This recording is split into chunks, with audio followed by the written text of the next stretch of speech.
everybody, and welcome to another episode of the Hanukkah Erotica Book Club podcast. I'm your co-host, Raizel, joined by Malya, my stepsis. Hello. Hey, Mal. Hi. Can't wait to talk about this book tonight. We're back. I know, I'm really happy because as I was reading this book, I realized that this is our roots, really. Like, the frum romance subgenre is where we started, and I feel like it's been a while since we revisited it, and I'm glad we're back here. I feel the same way. But then it also got me thinking about KK Hendon. Mm-hmm. Can we find her? Should we? Right. Should we read more KK? I was thinking about KK Hendon while reading this book, even though this one is Chaya. This one's Chaya. Chaya T. Hirsch. Right, but it feels related. It definitely feels related, yeah. Wait, so normally we do a little recap. So any feedback from our last ep? Any thoughts? I think that some people enjoyed our extended recap. Our recap of our lives. Yeah. I mean, yeah. That was entertaining, and there was a lot to discuss. I have to say, the episode started off with a bang because we got 20 Things to Do with Matzah right at the intro. William's song about Passover being over. So Mitch loved that. Yeah. I know that. Like, when that came on, I was like, of course. So that really set the tone. It was awesome. And yeah, I liked the recap. I don't know, did we hear anything from the author? No. Except thank you for reading with a heart. Okay. Which is nice. The bar has been set very high for our author responses, but thank you for reading with a heart is lovely. Yeah, you're welcome. We'll read more. Totally. And there was some other very big Hanukkah erotica news that we haven't discussed. Yes. Which is that Jonah Platt recently got a very sexy tattoo in Hebrew. I saw this. And I commented under the tattoo from our Hanukkah Erotica Instagram page. Yes. Fire emojis. And he liked my comment. Amazing. That was quite a spread of photos that he had of that tattoo. Honestly, they were thirst traps. If you're into that kind of thing. Totally. This is worth searching for. If you're into sexy tattoos in Hebrew with Israeli tattoo artists straddling Jonah Platt. Right. Like multiple positions. I'm so glad you saw it, Mom. Oh, I saw it. I saw your comment. I did not see that he liked it. It must have the algorithm. It was your comment and Jonah Platt. So it was many things that I like. But I didn't see that he hearted it, but that's great. I'm not surprised. Okay, not only did Jonah hearted, it was 3 fire emojis that I commented on our behalf. You commented too. Fabulous. I appreciate you're doing that for I commented for 3 fire. I commented 3 fire emojis, and not only did Jonah himself like it, naughty Jewish boys also liked the comment. Interesting. Naughty Jewish boys, eh? So I just, I'm feeling when it happened, I was like, don't tell them. Don't tell them. Wait till we're on air. So I've been sitting on this news for 4 days. I appreciate your restraint because that is big. But I'm not surprised. I mean, well, I guess I wonder how many comments did that post get? Probably a lot. Did he heart all of them? What's the... I'd have to do a little digging. I'm not above that. Right. Because I want to know that to understand the true level of significance. But yeah, I would revisit the post. I mean... Here we go. He got a little over 4,000 likes. And I can't see the number of comments. Okay, it does seem like he liked them and also commented back on people's comments. So, he could have even commented. But, I mean, what's to comment, really? Hearts. Thanks! He Exclamation some point. Hearts.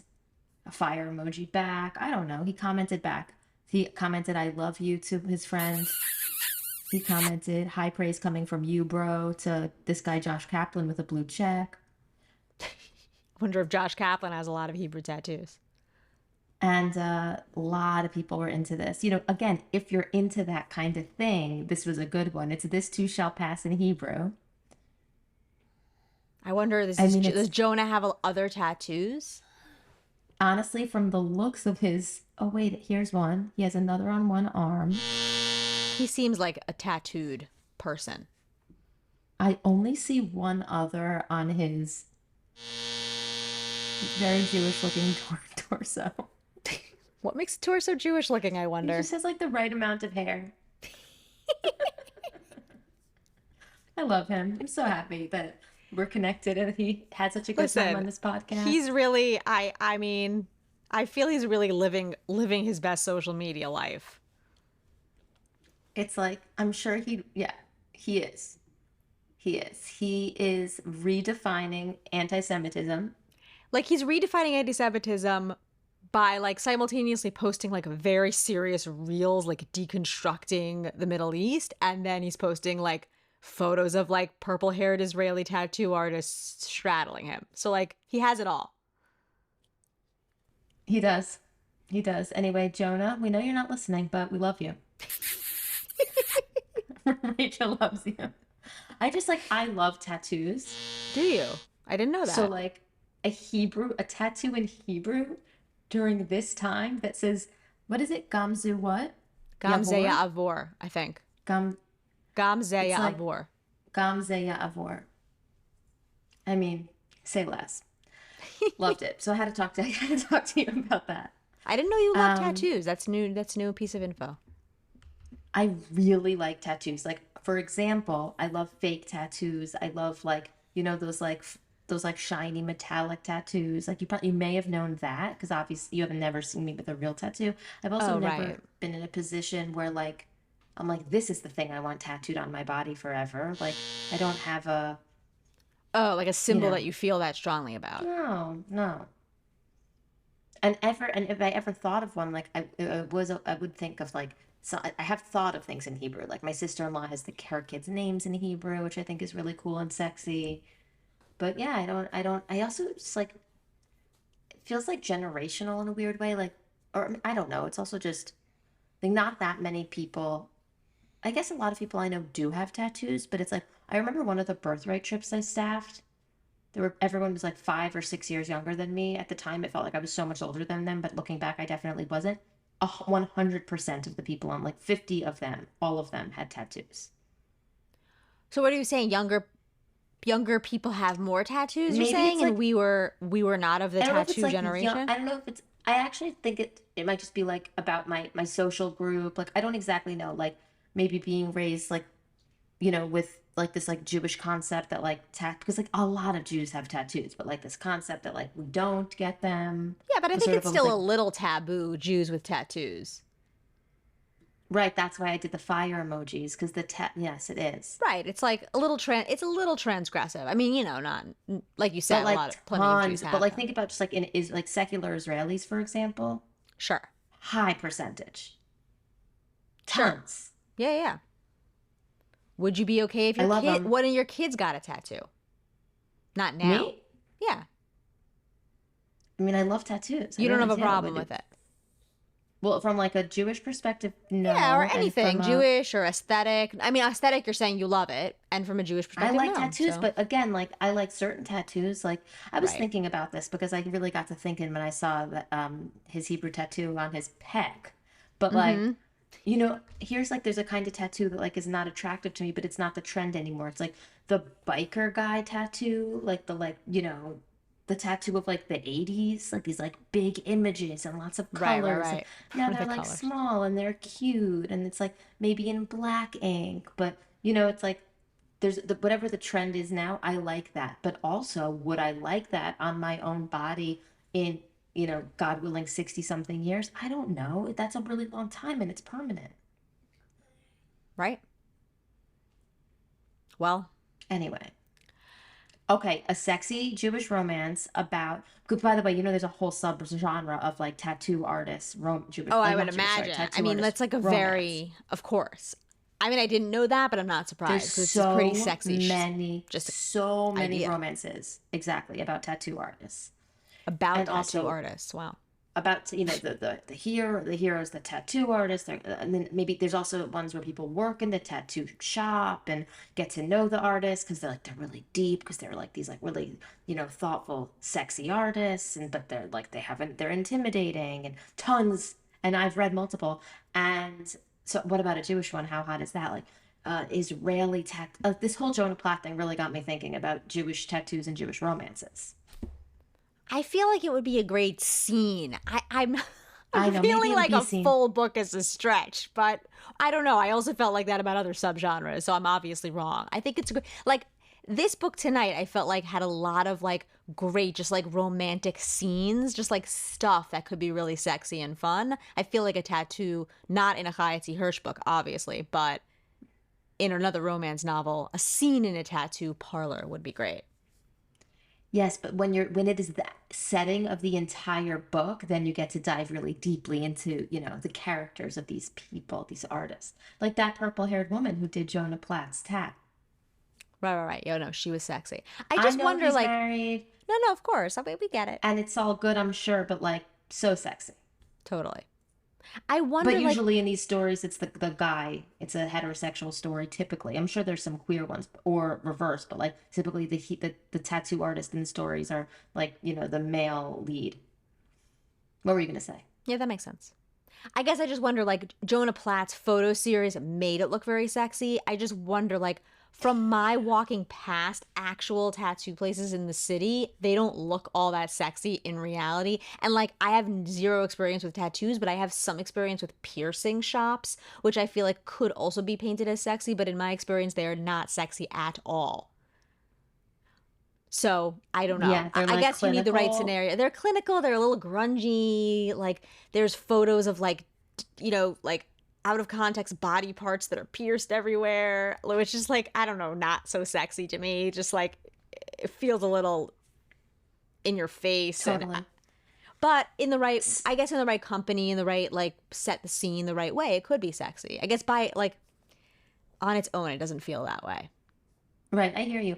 Speaking of piercing, last week there was a like mom's night out event at Jonah's school at our local JCC. Cute. And there were different vendors. Like it was actually a really fun event. There was like all different kinds of stuff. It was like dinner and crafts and drinks, and then there was like a permanent jewelry vendor and a piercer. And the piercing vendor was Shoshana Handler, Chelsea Handler's sister, is a piercer.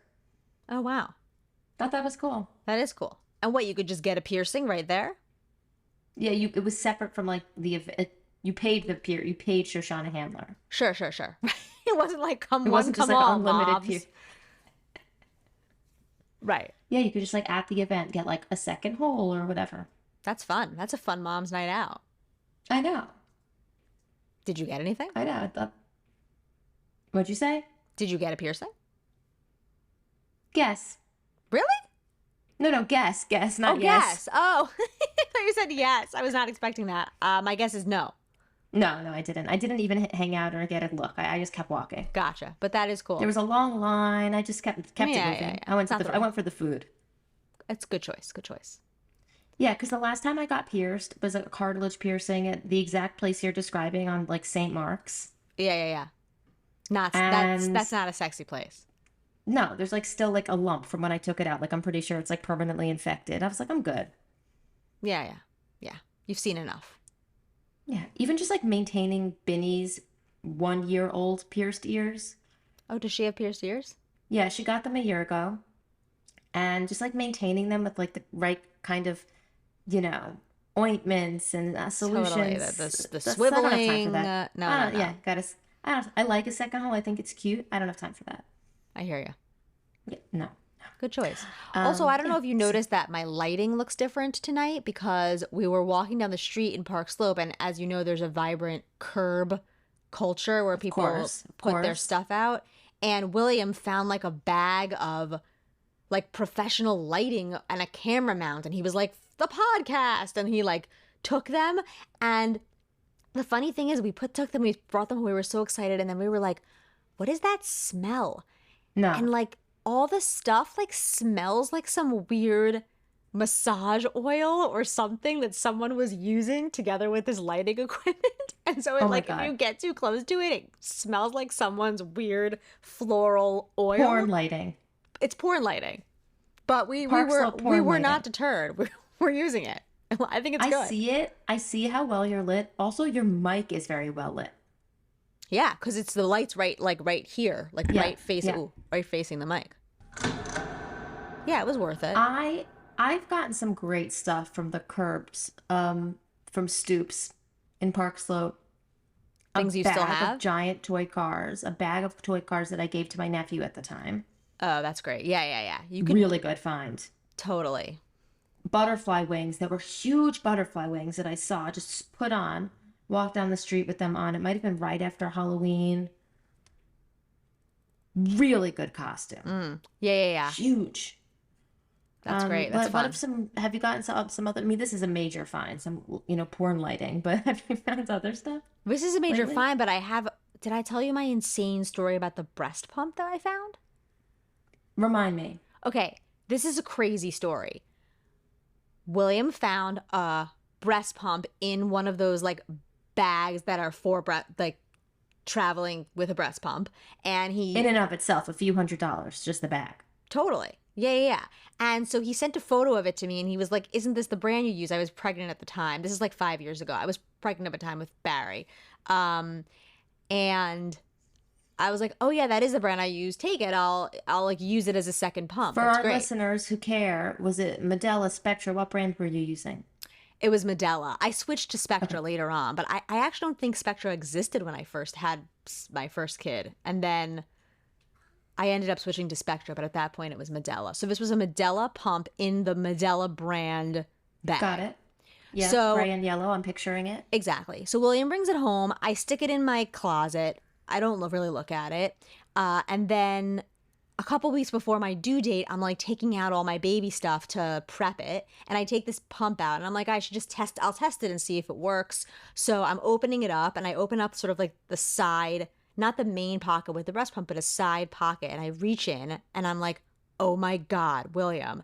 And he like turns like with this horrified look, thinking I found like rotting 6-month-old bag of someone else's breast milk, but it was a huge wad of cash, like What? hundreds of dollars of Oh my cash. God. And I was like, this is a ton of cash. And then I counted it, and it was over $1,000 Oh my God. in a breast pump bag. And I was like, I can't believe this. Somebody just left the so I was like, what do we do? And so it happens that we had found the bag like in front of on a corner. Like it wasn't like in front of someone's house. Otherwise I would have gone back to the house. But couldn't go back to anyone's house. So I just posted on like a couple of listservs like Park Slope Parents and whatever, and I was like, found cash in a breast pump bag. If you know the amount, whatever, contact me. No one did. So we just paid the rent. Oh my And I God. used that breast pump. It was perfectly good. I can't believe it. It was crazy. Wait, I love this idea though that like we think something is a Park Slope stoop find, but really it's just like someone dropped something. Totally. Like, wow, someone left this out. No. They just like put it down. Oh my God. And there's a pump in there. Yeah, there was a pump By the and way, an adapter. a hack I loved for Jonah, which only some of our listeners care about, is Spectra pump with Medela parts. Because when I did Jonah was that. in the NICU, they gave me a new set of Medela parts every single time. Oh, wow. And he was in there for 16 days and I was pumping like every few hours. Right. And every time, for every day they had to give me a fresh set of parts. It's like, this is crazy. I used only one set of parts the whole time I nursed Binny. Sure. But all of a sudden I had over 20 sets. Wow. So they told me that there was a hack to use those parts with the Spectra. Loved that. A lot of those parts Things are that are not interchangeable. sexy. You're the one you told me last year, but there are whole podcasts just about pumping, which I again find hard to believe. But now, actually, I could go on. Multiple. And also there are, and this reminds me of, I can't believe it's taken this many minutes in to say this to our listeners, but we received an email today from the founder of FeedSpot named Yes. Anju Agarwal to tell Yes. us Yes. that Hanukkah Erotica Book Club has been selected by our panelists as one of the top 10 Jewish book podcasts on the web. We're like number 5 of 10. I am so psyched and also feel like this email's written by a bot. Like it looks like a weird, like, like, do you know those emails that you get? I don't think this is real. Like, I'm psyched. But I also think this is like a weird AI bot who wants us to like click something. I think it's like real, but also like SEO, like spam. That's what I think it is. Yeah. But like at the same time, But they picked we us are for top the 5 SEO of 10. spam. Yeah, exactly. So it's like they would like us to we could change our logo or profile pic of our podcast to like, I mean, I don't know. I don't know about all that. I personally give you a high five. I want to thank you for your contribution to this world. This is the most comprehensive list of the top 10 Jewish podcasts on the internet, and I'm honored to have you as part of this. On the internet, wow. Like AI found this. Like this can't just be like. I just wonder, I like, don't know, like if Anuj Agarwal wants to be in touch about this even further. we're I'm open. pretty sure I'm right. I think you're right. But also, like, we're able to say, like, there are certain things that are true about our podcast, right? Like, we did a live event at the Ripotis, and Yep. we are on a top 10 list Facts. of These are top 10 facts. Jewish Yeah. book podcasts. How many do you think? How many Jewish book podcasts would you say When I there are? told someone at work this, like, we, of the list of 10, we're 5, but it says comprehensive list, podcast.feedspot.com, the 10 best Jewish book podcasts, May 11th. The best Jewish book podcast from thousands of podcasts on the web and ranked by relevancy, authority, social media followers, and freshness. Okay, freshness, totally believable. New Books in Authority? Jewish Studies is 1. At Home in Jerusalem is 2. Let's Talk About Torah audio podcast is 3. The Jewish Lives podcast is 4. Hanukkah Erotica Book Club is 5. What's 6? People of the Book. Ha. Next is Storytime beat with those suckers. Morachana. Yeah, Storytime with Morachana. We Should Aw. All Be Zionist podcast. Wow. Number 9, Funny, They Don't Look Jewish. I don't know. I don't know. It feels. I don't see a 10. William's asking if there's a 10, and I don't see a 10. Show 9 to 100 locked. It's locked. I don't know. It's locked. To get more, request 100 Jewish book podcasts with email contacts in a spreadsheet or CSV file. Email us at anuj@feedspot.com. I don't know. Right. Let's check Anuj Agarwal's LinkedIn. It smells sus. Yeah, it's suspect. It's just like, this is sus. The thing is, though, when I told Denise at work, she was like, this is like when Binny won the cheer competition, but like, there was only one other team. Like, this is a little like that. Anyway, I'm psyched. Yeah. Congratulations to us. It's even an honor if it's spam, you know? Absolutely. We were picked for the spam. I mean, you know, out of hundreds of others who could have been spam, they chose us. Oh, really good. Okay. Shall we dive in? Let's dive in. Okay, so for tonight's ep, we read An Unlikely Match. Just confirming that's the name. An Unlikely Match, a Jewish romance novel by Chaya T. Hirsch. Yes. And I gotta tell you, I loved it. I really loved it. I loved it. Very good book. I'm It was laughing, but so I'm not much kidding. better than the first. Much No, better I'm not than the being first. like, I'm being completely serious. Me too. I loved it. First of all, it was so much better than the other Chaya T. Hirsch book we read. So much better. I'm so Okay. happy we read another. This is a really good lesson for us. Yes. Don't write someone off because of one No. sort of, which I feel like we were on the cusp of doing, but you pulled us back in. Thank God. I still do feel overall like there's a writing style to this book and her other book that it's strange to me. I can't put my finger on exactly what it is, but it's almost like reading a book by someone that never read a book. Do you know what I mean? Like, Okay, it's like there's something, yes, there's something like, like high school creative writing yes, yes, class like there's sort of, project. yes, like high school creative writing project.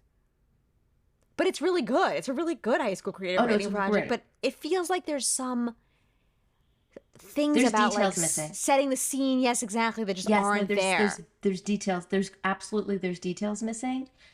And it's details that I'm craving because I want to get into the nitty gritty of this. I want to get into Right. the nitty gritty of these streets of Brooklyn. This is a book about a young girl who lives with her parents, who's not married yet, in her 20s. All of her peers from college, from high school are married. They all got married very young. She, by the way, is very young, but for her community doesn't feel that way at all. And for her community, quite frankly, isn't young anymore. Right. She's been dating for like 10 years. She's been dating for a long time. She's ready to move out of her parents' house and move into an apartment with roommates. It's a huge step. It's a big deal because it's not like culturally, where in many cultures, people go to college, maybe they live away from home during college, they have roommates, maybe they leave college and then immediately live on their own in a big city or even in some small place, but they live with peers. Like that's not her culture. And so this is a big No, deal. and I think even So to more than read that, it, it's like the culture frowns upon. It's like you don't want to make single life too fun or too easy because then people won't be have the impetus to get married. I think that there's an active message of if you move out of your parents' house into an apartment with friends, life will be too fun as a single person and you won't feel the like I must get married. You won't be rushing to get married as you should be. And so there's sort of an active mhm. discouraging of moving out with peers. Also it's like there could be more exposure to things. Like she even goes on a date at one point and he's Right. just like, how do you trust yourself? Which is like revolting to her, Right. but there's yeah, you could be exposed to more, but so the book begins and she's outside of this apartment, like about to ring the doorbell, about to start her new life. And the Right. thing is, like, she sort of feels like now my adult life can start, which everyone feels that even if you just go home for a week, sometimes you're like, I feel like I'm back. It's like Christmas break. I feel like there's all these memes about like going home between Christmas and New Year's and like being back in high school. Right. But like she in a way, she feels like her adult life hasn't started, even though she's gone to, I guess she's a teacher. She has a job, she's fairly independent, but her life is starting now. But this isn't the Upper West Side, like single scene. Right. This is near her parents' home. And so when I'm saying like I'm craving some more details,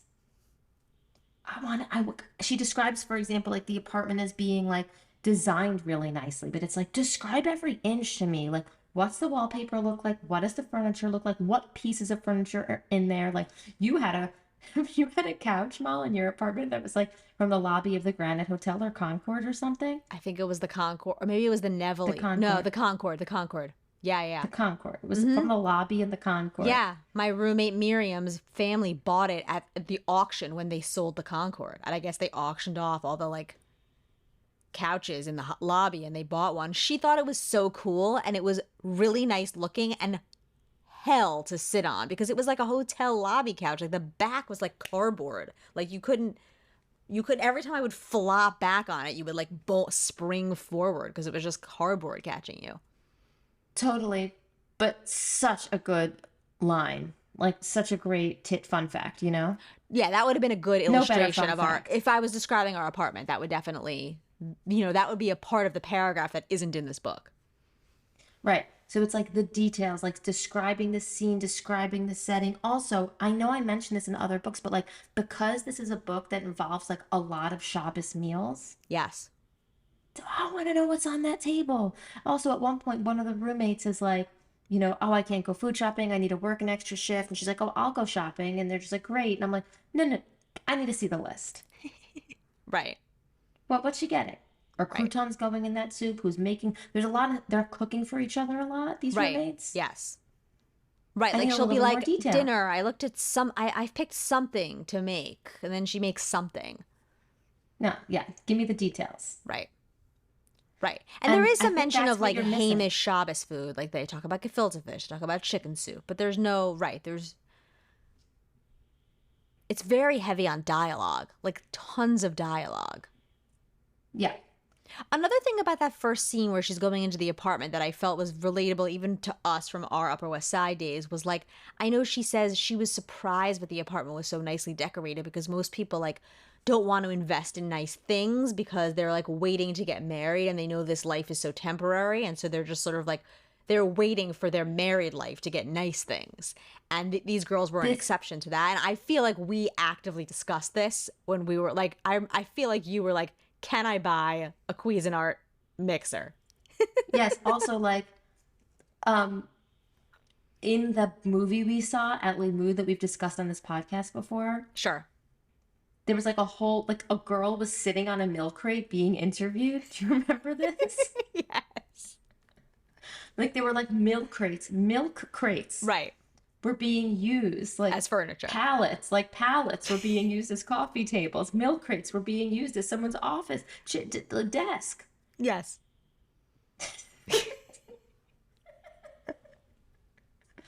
Because her life was on hold. She hadn't started her life Right, right, because she right. was. She's not going to buy like an ottoman. She's going to wait and register for an ottoman. Oh my God, just truly. I think my apartments were nicely decorated. No, they were. They absolutely were. But I felt like there were certain kitchen items specifically that we Oh, for sure, the associated with KitchenAid. registries. Like that would be something on your registry because it's an expensive thing. You were going to buy it in a color that you were going to pick that was going to match the rest of your what have you. Like, but no, you were like, Yeah, you know, a yeah. 25-year-old baker who wanted a freaking I mixer. wanted it. I was Yeah. ready. Yeah. Yeah. Um. So, so she immediately kind of clicks with these two roommates, Yes. and she's wondering, kind of like, why are they living alone? Like she's really speculating and wondering, but she doesn't want to be too nosy. But she immediately connects with these roommates, and they like there's a part in the very first few pages where like it seems like it skips full conversation where they're like, yeah, just basically manners and being neat, and that's it. We're so excited you fit those things, you should move in. But I'm like, wait, what they talk about? What was the list? Like, did they get to know each? It's like it all happens pretty quickly. Right. She connects with them. She like and but that their connection feels pretty genuine in the book. Yeah. Her with the roommates. Yeah.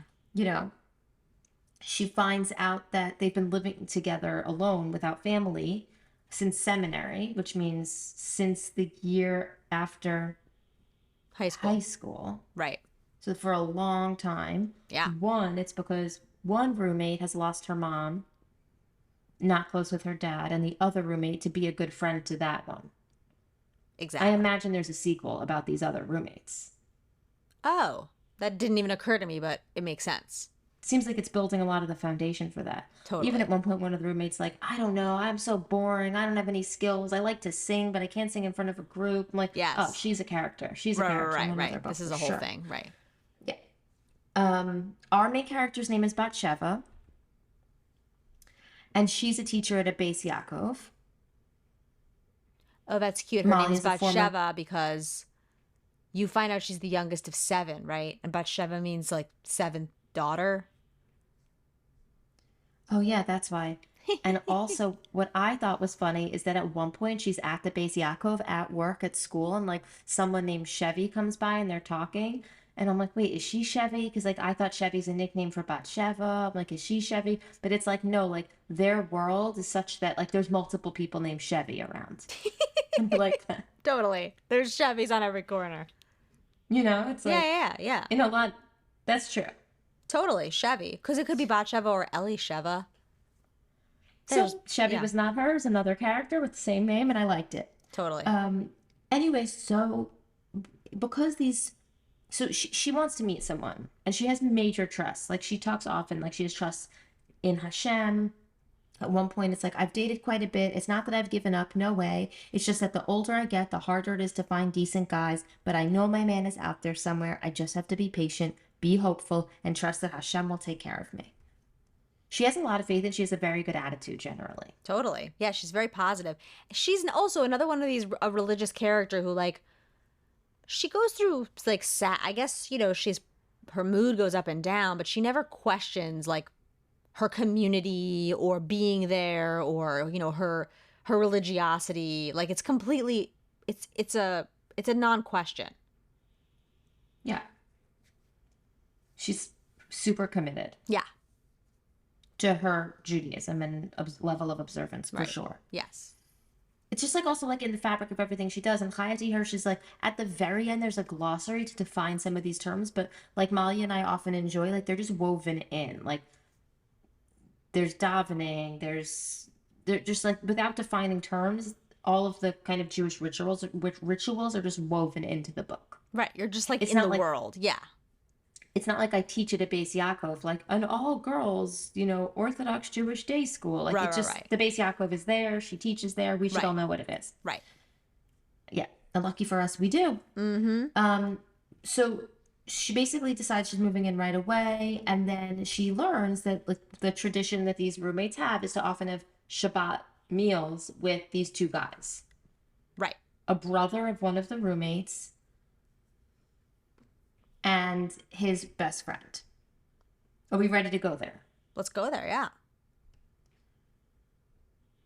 Because before that happens, there is this one scene in her school where like she sees like the girls in her class kind of like talking and getting excited and like kind of not listening. And she's like not understanding why the girls in her class are sort of like not misbehaving, but like a little bit chatty. And it turns out that like one of the girls' sister got engaged and she like has like kind of like feels sick to her stomach hearing the news of someone else's engagement. Right.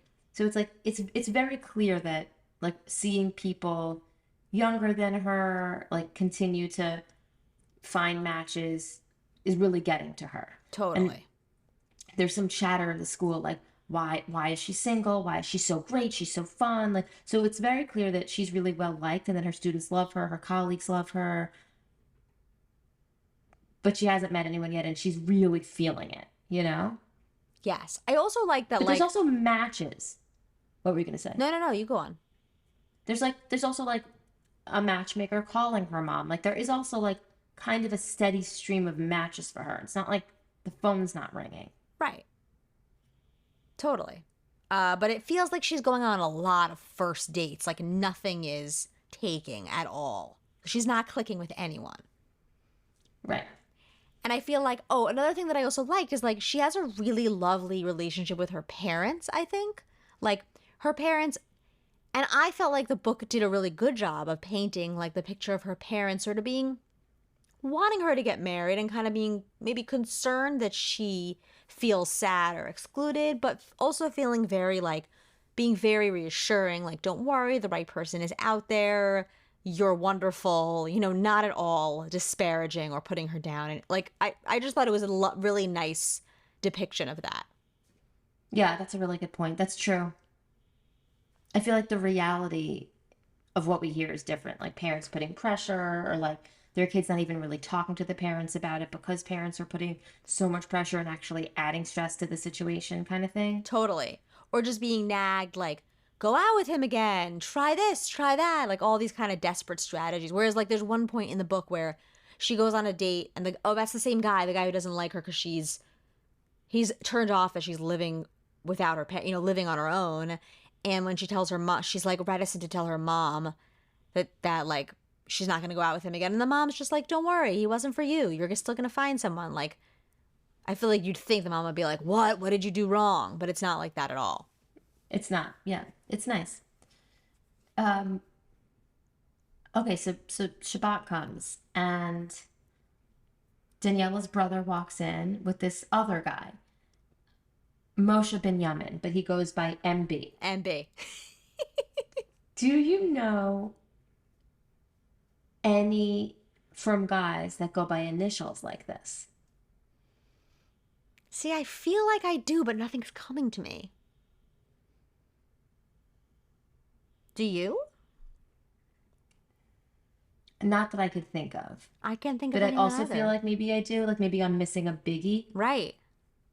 It felt real to me. Like MB. Feels like something, but there would be a name for. Oh, yeah. William saying YY Jacobson was like a rabbi, like a Chabad teacher and rabbi. Does he go by I think he YY? goes by YY, and it's Yaakov Yehuda. What is it? Oh, JJ. There's a little boy. There's a little boy who, like a little boy who's in Sammy's class, who's like from the Chabad family here, who's like called by the initials JJ, but I'm pretty sure it's also like Jacob Yehuda, or I don't know what JJ even is, but I'm pretty sure that's not literally his name. JJ, what's your name? Well, he goes by MB. His name is Moshe Benyamin. MB's cute. Love MB. He's A amazing. Jewish filmmaker. Yes. Also, like in the description, it makes I think William might have thought of another initial guy. It's coming in. Remember EV? EV? No, who is that? No. What? Anyway, MB's great. He did not. Stop He it. did not. Okay. William is chatting us that He's there's nodding very initials. emphatically to me.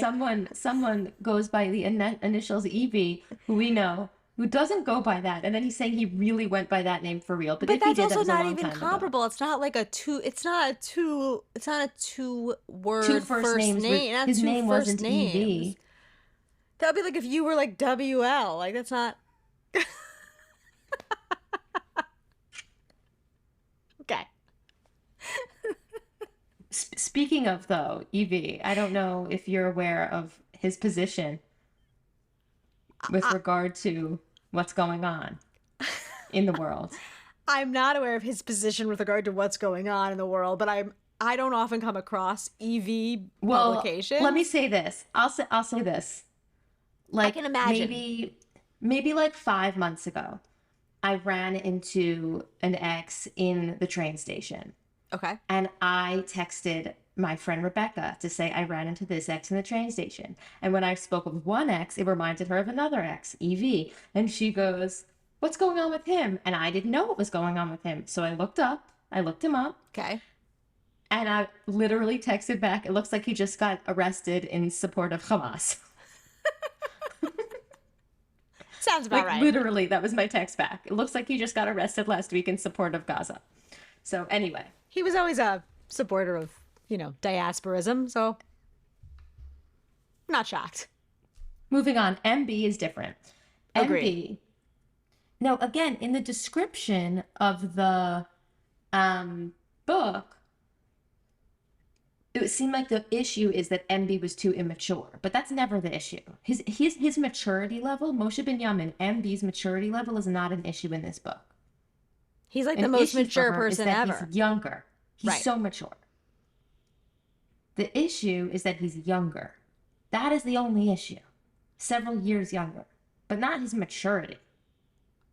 Right. And if there's any issue also, it's that he's younger and also that it's sort of like, it doesn't, it's very clear in the book, like when these two boys come over for Shabbat dinner, like she's not used to socializing with boys. Like she's led a life where you get set up on dates with boys and you go out on dates with them and it's all like very proscribed the way that you're interacting and very formal.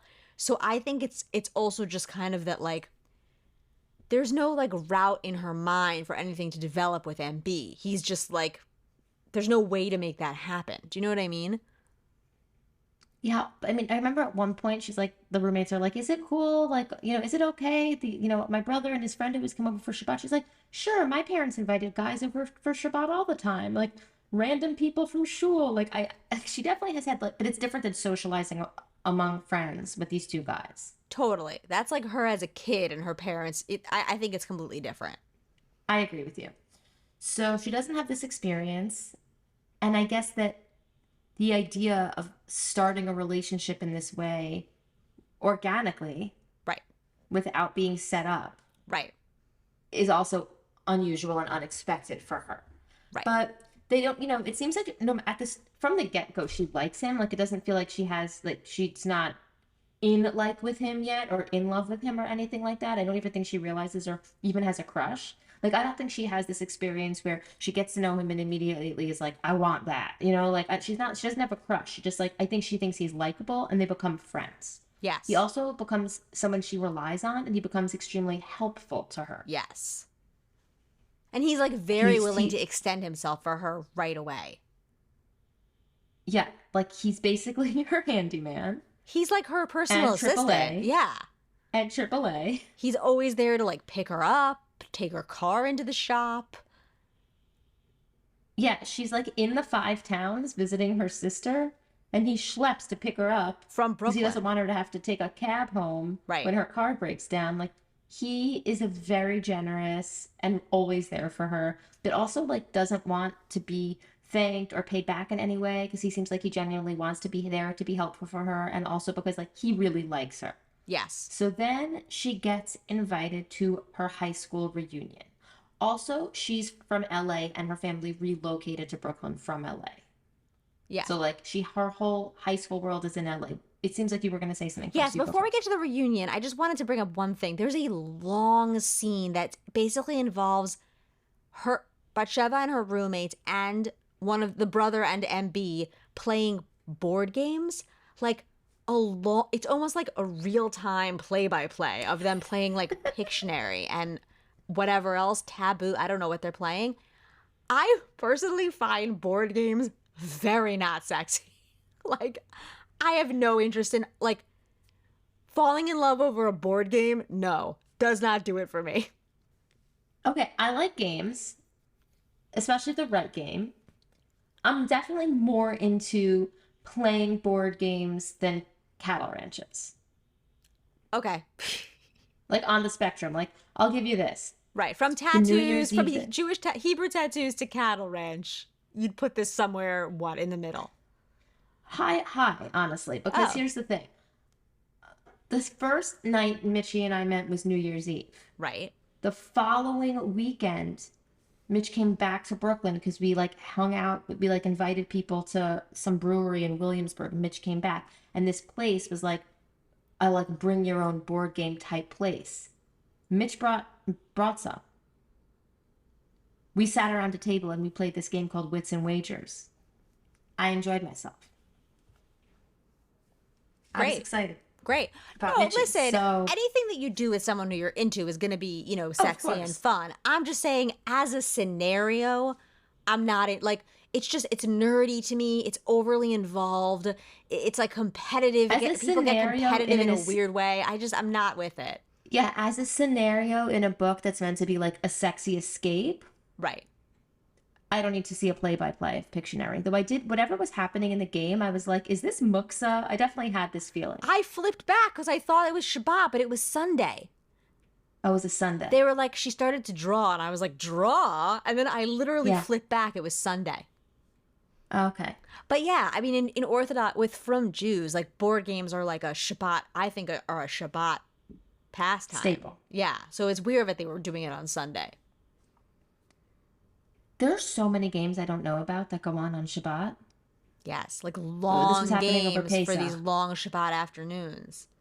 Yeah, I really can't participate in most of that because they're very long, but there's some, I can't even think of it, perpetual motion or something like that. I don't know. There's a lot of games people were talking about over Pesach in Florida that I was like, I don't know what you're saying. I don't know what words you're saying. I'm not. Yeah. I'm not in that world. Is it because you'll like take a nap, you'll read? Well, yeah, I would read a book. Right. I would read, I would chat. I would do, like, to me, I'm just like, if I'm with people who I like, I want to just be talking. Like, I don't need to talk all day. Yeah, I would just talk. Yeah, you could talk all day. Yeah. My favorite game is Monopoly Deal. I don't know what that is. You can play it in 15 minutes. I love it. It's a card game. 15-minute Monopoly card game. Oh, great. Yeah, 15-minute Monopoly. Yeah, like a 15-minute, and also with kids. I mean, like a kid game. Kids like games, and I like it's cute to play a game with a kid, but it needs a time limit. I like kids. I like games with kids, but it all has a time limit. This scene just lasted very long for me. Yeah, totally agree. Total play-by-play. Yeah. Anyway, go on. It's like this is where we got the detail. Exactly. This is like an over like that's what I'm talking about a book by someone who's never read a book. It feels like overly like much detail in some random areas and then no detail in the places that would traditionally require engendered detail. So yeah, it's just it Yeah, creates totally. kind of a strange effect. Anyway, Yeah, like reads weird at points. yes. Um, okay, are we ready about the Yeah, reunion? yeah, yeah. So they're getting close. They're becoming friends. They also like, sometimes like text at night. They're getting to know each other a little bit. And he is a filmmaker. He Yes. makes Jewish films. Yes. He seems to be successful at it, Yeah. or at least prolific. Right. He drops off like a bunch of DVDs of his films and she watches them. Some are comedies, some are dramas. It seems unrealistic, but he makes all of these films, and he also brings her others to show to her students that are like kosher enough to show a group of high school students Right. who probably like don't watch much secular content at all, but like these are Jewish movies. They seem like pretty frum movies. Like they're about like And prayer and belief and whatever. and he has like a whole world of like film people and like LA, and like he's, I don't know, some like 20, I'm picturing like a 24-year-old like successful filmmaker. I don't really know what's going on. Right, but I also question how successful such films could be. So, right, it feels unrealistic. This scenario feels unrealistic. Because he's like, it seems like he's not making like shorts. Right, Like they're when like you met feature William, films. Right. Like when you met William, like an animator, like he was like, he'd made a bunch of things, like, Sure. but they weren't like feature length films. It wasn't like he Right. had like 1,000, like, it just seems. Right, like a feature length film, you would need like a lot of. And William wasn't like 24. This seems like a 24-year-old who's like made a million movies. Like it takes years to make a movie. Right. But I I don't felt know. also I just, the math wasn't mathing. the math isn't math, and I also felt like that about all the whatever. I'm just getting ahead of myself, but there's a point where like when she gets to the reunion and everyone's saying how many kids they have, I feel like they have an impossibly large amount of kids for how old they're supposed to be. Like how could they have like 6 or 7 kids when they're like 28? Well, if it's like Shane D and Avi's timeline, my brother and sister-in-law, they've like had one every year. You would literally need to have one every single year without a break. Like Binny was 8 months old at their wedding, so now she's 7, Right. and they have 6 and no twins. The oldest is 5. 5, 4, 3, 2, 1, and a few months. Right. Okay. I don't know. Well, they're on that track. I'm just saying if they're on that track. that seems That's all. okay. Yeah. It's either they're on that track or they have 2 kids, 3 kids. They Right. seem like they all have a ton. They all had a ton. Anyway, she gets invited to her reunion. Yes. There is such a mean girl in this book. The things that come out, this is Yehudis. Yehudis. That bitch. Yehudis is like, an arch nemesis is like not even, I can't believe she even gives Yehudis the time of day. She doesn't even have the subtlety of an arch nemesis. She literally writes to her and is like, I understand why you're not coming to the reunion. I too would feel very embarrassed and ashamed if I was the only single person and also wouldn't want to show my face. Like, Yeah. who writes that to somebody after not speak? Like, who writes that to basically a stranger? Like, what? So she kind of wants to go to this reunion, even though she's being told, we totally get why you're not coming. Right. By this horrendous person, Yehudis. And somehow in talking about it with MB, they come up with this plan to go to LA as a married couple. Yes. And show up to the reunion as a married couple. Yes. And the logistics of this, I want to understand. Who paid for those flights? He No did, one I discussed think. that. Well, right. No For one both? discussed it, but it seemed like he made the plan. He made the plan. They get on a flight to LAX. Right. They stop off for kosher food. Yes. We got a little more detail on this food. He got 2 potato knishes. She got might a have gotten salad. a salad. Right. They shared a little bit. They shared. Mm-hmm. They're getting very I flirtatious love a around potato pretending knish. to be. Yes. And sharing food is sexy, I think.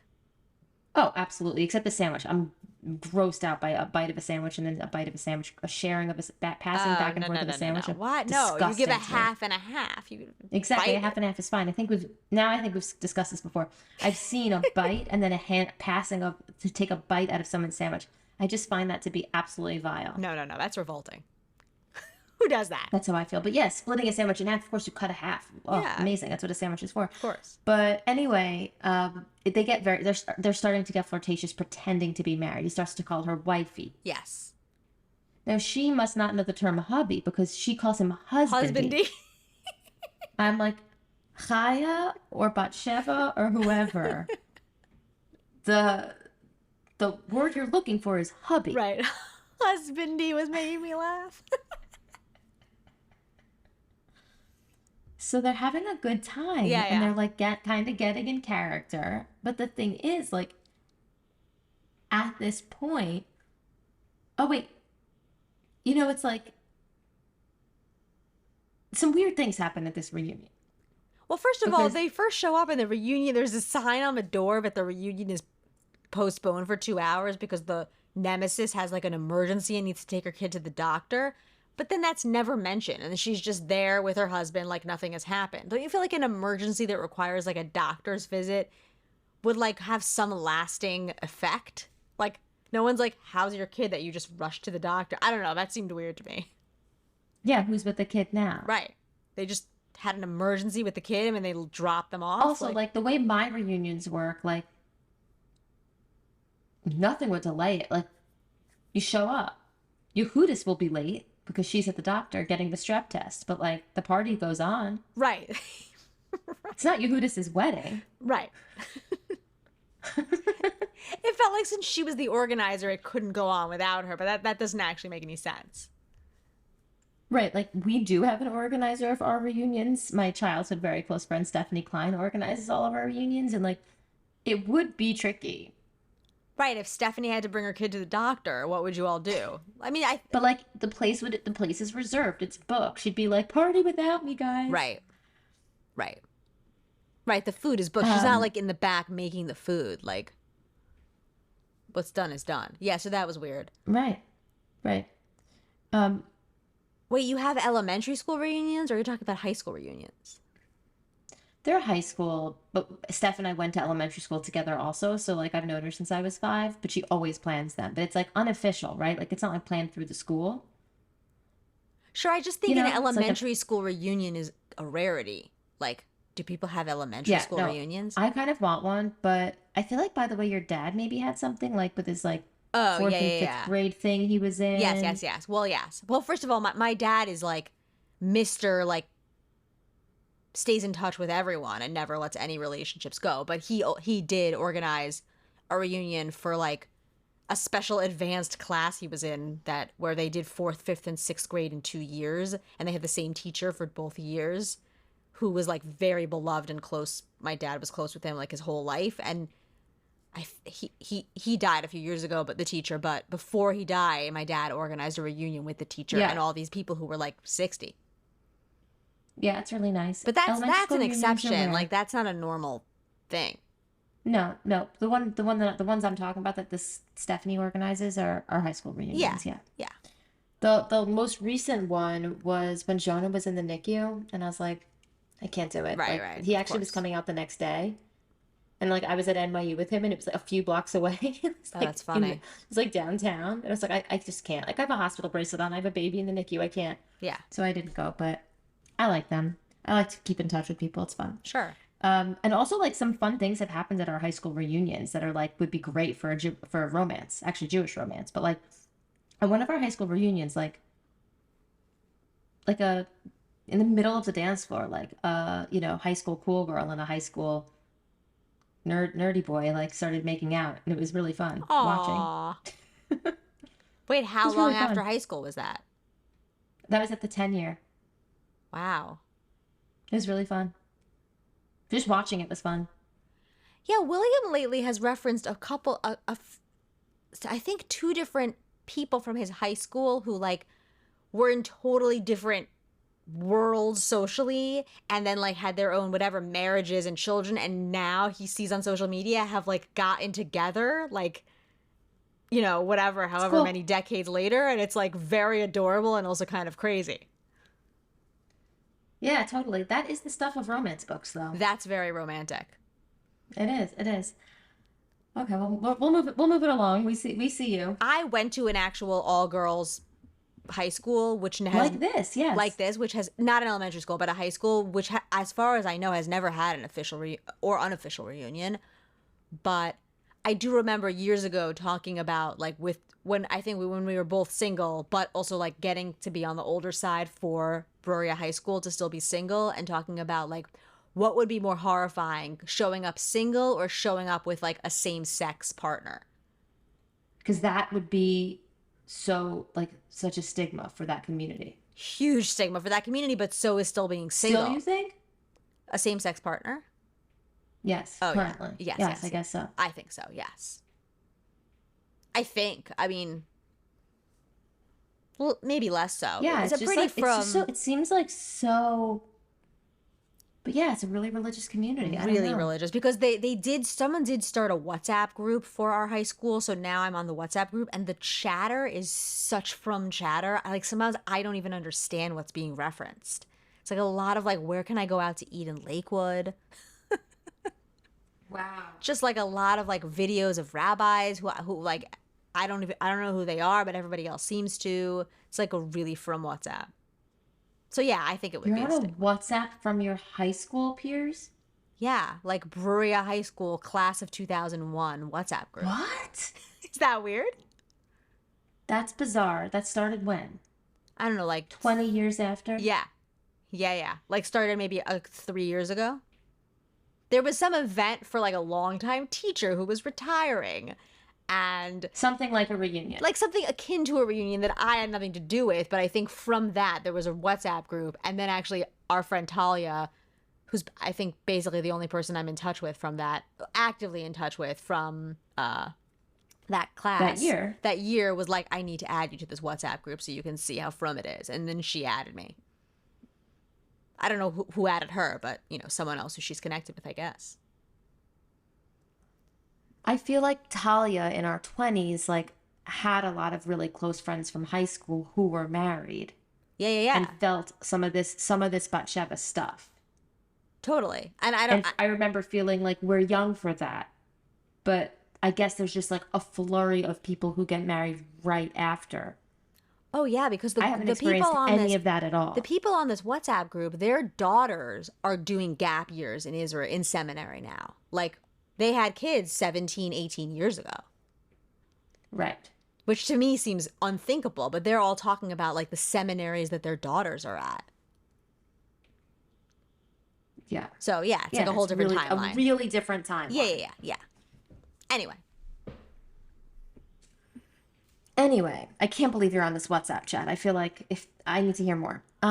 it's pretty good. So Sometimes I and just randomly text shots of it to Talia, and I'm just like, what yeah, is this? So that's entertaining. bizarre. So, but I think you're gonna have a reunion though. If there's a WhatsApp chat, I think a reunion's brewing. I wonder. Anyway, is it just the girls? Do you come with your husbands? Because like the truth is that Right. reunions, I mean, a lot. Again, my high school. This is a totally different situation, but like at my high school ones, like I think some of the years people brought partners, but then like other years people like sort of just came with their high school friends because it's like kind of the partners don't really want to be there Right. because like they don't know anyone. Everyone else knows each other, so they're all engrossed in conversation. Sure. In this case, not only were all the partners there, but it's like they played the newlywed game. Yeah, that was so weird.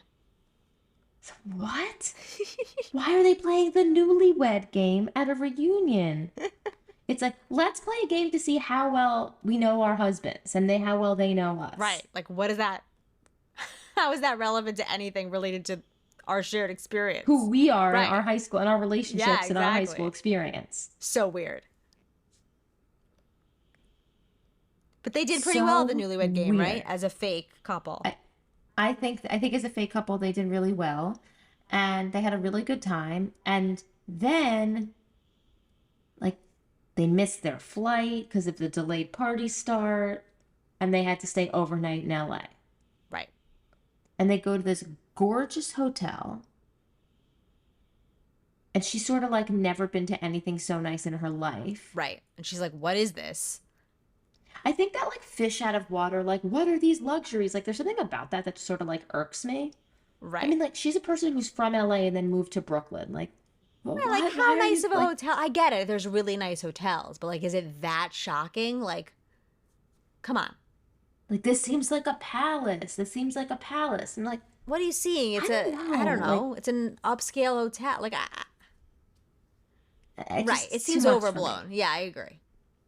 But I think it's a setup Anyway, because this doesn't is when he? it's revealed. Yes, there you go. Exactly. It's revealed that the hotel is MB's family's hotel, and he's actually a gazillionaire. Similar to in the Chaya T. Hirsch book, where like this like the guy in Texas, his like whole family was just like Was murdered, right? slaughtered, Yeah. murdered out of nowhere, and I was like, this is just like She her likes the idea of she like likes the men of what mystery. Gentile, Yeah. you Right. know? But like, it's like, yes, MB's the gazillionaires. Right. And Those also from they feature like, films are like just a passion project. right. And before they stay overnight in this gorgeous hotel in LA, they like go shopping to make sure like they have everything they need for their hotel stay. And she's like feeling a little bit like this is too expensive and that's too expensive. And, she also like thoughtfully like gets PJs, but also a robe because she can't see him Right. in non-sneeze clothing. Why does a robe make it better? Because it's like looks like a It's dress? like a skirt. I guess if your pajamas are pants, it's like thicker maybe, and Right. I don't know. Anyway, it's revealed. This whole thing is revealed. I think she's like very surprised, kind of uncomfortable, Yeah. and they basically they've just like fooled everyone at this reunion that they're married, Totally. They pulled it off. and he wants to date her, Yes. and he's direct about it. I Yes. really appreciate that about this book. He's very mature, as we already said. Like, he's no games. At one point earlier in the book, her parents are like, "Oh, we got a call from a matchmaker," and but it was someone a couple years younger, and they kind of turned down the match. Right. Turns out it was him. Right. He's been interested in her all along. He tried to go through the Shotgun channel. She had rejected him because of the age difference. This is a big deal to her. It's a big deal to her family. Doesn't really make sense because they really like each other. Takes her a little bit of time. They spend some time. They spend a day at an amusement park, which is a really fun, cute date. He wins her a stuffed panda, all this cute stuff. Finally, she's like, okay, I think we should date. And then the book just quick, bang, chip, chop, bing, bang, boom. And it's just done. It's like, Yep. I decide it's okay. Come meet my parents. They approve. 4 months later, it's a wedding. But then it's like, we had to tell all of my friends from high school. They were so confused when they got the wedding invitation because they thought we were already married. So we had to tell them the truth. Right. Fuck you, P.S. Hooters. Why are you telling her anything? Right. Are you inviting her to a wedding? She should not be seeing a wedding invitation. No. Yeah. Yeah. None of those people really should. They hadn't seen her since elementary school. Like, those weren't her friends. Right? Because she left. Right. Like, you invite Those a whole weren't her bunch of friends. people you knew when you were 14 and never saw again to your wedding? No? I don't know. That's No. weird. No. But she had to reveal the secret. Yes. But, Again, I want to know. I want to know more. I want to know the conversation. I want to know the text thread. I like knowing that. right. Again, some of the details are missing that I was craving. Right. It sped up a lot at the end. Oh, it's sped up. Yeah. She's like, I changed my mind. I want a date. Right. Told the roommates. Jump. Told the mom. Right. They're at the wedding. Yeah. There you go. It ended so fast I didn't know it was over. Yes. It was just done. There was just like all of a sudden an excerpt from another book. Right. Also, like, this is a weird last page or like last chapter, but it's like having fun. MB whispers to me, this is at the wedding. He really should be in the men's section, accepting congratulations from the guests, but he doesn't want to leave my side, and I'm secretly glad he doesn't. Really fun, I tell him. Having fun is the question, but the answer is really fun. Really fun. Right. That doesn't quite. Having fun? Right. Having fun. Really fun. No, A it's lot not of it. fun. It's not a Lots thing. of fun. Yeah, Tons of tons fun. of fun. So fun. Yeah. Really. I'm having fun. Yeah. Having fun, yes. Like Jonah for a while would be like, yeah, about everything, but now he's like, yes. Oh, I I was like, love having that. fun? Yes.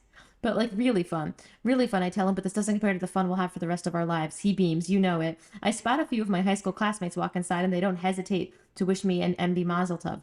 Things got a little confusing when we announced our engagement. My elementary school friends didn't understand how MB and I got engaged when we were already married, so I was forced to come clean and tell them the truth. They were shocked and a little upset at first, but then they laughed it off, probably figuring MB and I were dating at the time. I didn't bother to correct them because what does it matter now? The important thing is we're happy and are looking forward to spending the rest of our lives together. I need more. I need the tea. That's really what I want. Right. Right. Like that could have been a whole chapter or two. And she I didn't want it. seem. I want the tea. Yeah, yeah, yeah. Um anyway, here's the thing. This despite some of the criticisms we have, This book was this is one of my great. favorites. Totally. It was I very loved it. fun. It really, I mean, despite the like gaps in painting a picture, I think it really painted a picture of this world. It definitely did. We have not had a Base Yaakov, I don't think, before. Good one. Glad we got that Maybe in. maybe in Schmutz there was some talk of a Base Yaakov. I Maybe. don't remember. There could have been. This is how comprehensive the Yiddish glossary book is. Like, oh, it was like, did someone have a mom and an Abba in this book? No. Was that her Maybe she said parents? mom and Maybe. Abba. I think that, unless I'm reading something else right now. Beis Yaakov, it says Jewish day school for girls, bar and bas mitzvah, describe Baruch Hashem, challah, chas v'shalom, cholent. Traditional Jewish stew eaten on the Sabbath. Chumash, chuppah, davening, frum, gefilte fish, Hashem, Kabbalah, Shabbos, Kiddush, Mazel Tov, Midos, Mitzvah, Rosh Hashanah, Shabbos, Shacharis, Shaitel, Shul. Oh my God, when she has to wear the Shaitel when she's pretending to be married. Oh, yeah. It was funny, but she just. And all of a sudden she's looked at differently. Yes, She's yes. looked at differently and like, but do you think that's true or her perception? I think Who it's was looking at her? it's her perception. She was like in the airport. No one's looking at her differently. That's what I think. Yeah, I agree. He I just think it was liked her own seeing her perception, in the her own shade though. insecurities. Right. Oh yeah, I totally agree. I agree. I don't think like the world in this kosher restaurant is now looking at her differently. Nah. No. Shaitel, Shul, Siddur. By the way, speaking of Shul, we went to church for the first time this weekend. Oh wow. Because we were invited to a first communion. And so we went. I've never been to. Have you ever been to church, like mass? Have you ever been to? Never. I've never been. No, never. So, same. So I'd never been. We went, and Benny kept being like, "When is the shul part over? I mean, sure. When is the shul part over? I mean, church." Like, how much longer? Another very funny thing that happened was that when we walked in, it was thousands. I mean, a lot of people. Also, the way the first communions are, it's like a few Saturdays in April or May, so it's like 50 at a time. Oh, wow. So imagine if like every bat mitzvah for the year is like on Right. Shabbat or something, Right. and everyone has it, and then goes to their parties. It's just like it couldn't be done based on the way that a bar mitzvah works or Right. bat mitzvah works. But anyway, it was like that. And then we walk in, and she's like, "Is everybody here Christian but us?" And as she says it, in the absolute best timing, the priest says something, and the entire congregation, I don't know if that's what it's called, repeats back responsively, like something to what he said, like, "And the Holy Spirit be with you," or something. And I was like, I think so, Benny. That's good. It's like really good. There's kneeling. There's like a thing that you pull down under the pew to kneel on. Oh wow. Jonah stood on it as a step, which wasn't disrespectful because someone was like, "Oh, pull it down and he can step up and see higher." I just never saw any. I've never been to. It's just a whole new Interesting. experience. Yeah. It would Completely be for new me too. Yeah, experience. that's cool. There was a chazan called a cantor, which I think is literally pulled from Judaism because apparently cantors are new. Oh, interesting. This is interesting. Anyway, tons of other words that she has that she's defining at the end of the book.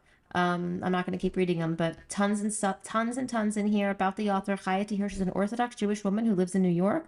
She's the author of Meant to Be, That Special Someone, Shira's Secret, An Unlikely Match, Dina's Choice, Aviva's Pain, Malki's Heart, and the Losing Leia series. She's currently working on her next novel. Wow. And her email's listed.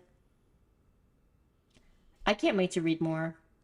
And this was really fun. I question the need for this glossary. I feel like Google could really do the trick here. But I think that a lot of our authors like to define, if they're not going to define their terms, within the book, I think they feel the need at the end. But in this case, I'd be shocked if a Chaya T. Hirsch reader doesn't know these. But who knows? Right. Also, we announced it, and as we know, once we announce a book, I would really like to know if there was an uptick here. They start flying off the shelves. Yes, digitally. So we have some choices for the next few books we want to read. Oh, good.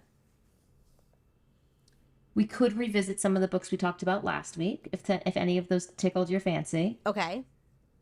We talked about the book that was like the SNL weekend update. Oh, yeah, book. that sounded good. Yeah, and then we talked, okay, maybe we should just read that. Yeah. Kayla Wolfberg. Kayla Wolfberg is the author. Right. It's called Late Night Love. It's inspired by her love for SNL, and it features a Jewish heroine. I don't know how much, I don't know how much Judaism is woven into the book, but I know that the main character is Jewish. Totally. Late Night Love. And she reached out to us directly, Kayla. You said that. So that's nice. Whatever. We'll make it Jewish. I think. And it's interesting discussion to think about how Jewish it has to be. Did you see you see the Maya Rudolph sketch on SNL this past week, by the way? Yeah. Yeah. I liked it, but I also thought that it was referencing something that I didn't know. Like, I was like, is this a parody of something that I don't understand? And then I had to Wait, the mother? The mother? Yeah, one? yeah. Yeah. I think it's like everyone calls Beyonce mother. Right. And Taylor they call mother. Right. But I thought that there was something more specific that it was imitating. And I don't think it was, besides just all those people and kind of dance hall type stuff. But totally. It was fun. Wait, I liked it. But I also saw another funny sketch from the weekend. I'm excited to talk more about SNL after we read Late Night Love for our next episode. But yes. Did you see the woman who's not mad? Woman who swears she's not mad. Oh, that's so funny that you say that, because William was like, what is this? What is this sketch right now? And I was like, it's a woman who's saying she's not mad. It's a woman who's saying she's not mad. Yeah. It is. Yeah. It was an interview. It was on the what's it called? The Weekend Update. Weekend Update, which is what this is based on. Yeah, I think. yeah. Yes. What this book is based on, Weekend Update, yes. I think. Yeah, it's about two co-hosts of the Weekend Update segment on a late night comedy show. I like this. I can't wait. Okay, so we're reading Late Night Love next by Kayla Wolfberg, and Kayla spelled with a CH, but it's pronounced Kayla for sure. I read that somewhere. Cool. And also, she offered to send us copies, but then she mentioned it's on Kindle Unlimited, so I feel like we're good. Yeah, it's fine. Okay. Amazing. Readers, read along. Please. I'm psyched. Okay, it was very fun chatting with you. Chaya T. Hirsch, if you're listening, thank you. Yeah, thank you for your... We can't wait to read more. Thank you for your work. Yes, absolutely. And this podcast is brought to you by Hanukkah Pong, available on Amazon. Never know when you're listening. You might be listening and it's Hanukkah time. Produced by William Levin. Oh, yes. Sound effects by William Levin. Yeah. I'm Raizel. Malya's my co-host. Follow us on Instagram. Leave us a review. Follow us on any podcast forum that you're listening to it on. Spotify, Apple. And with that, we say bye. Good night.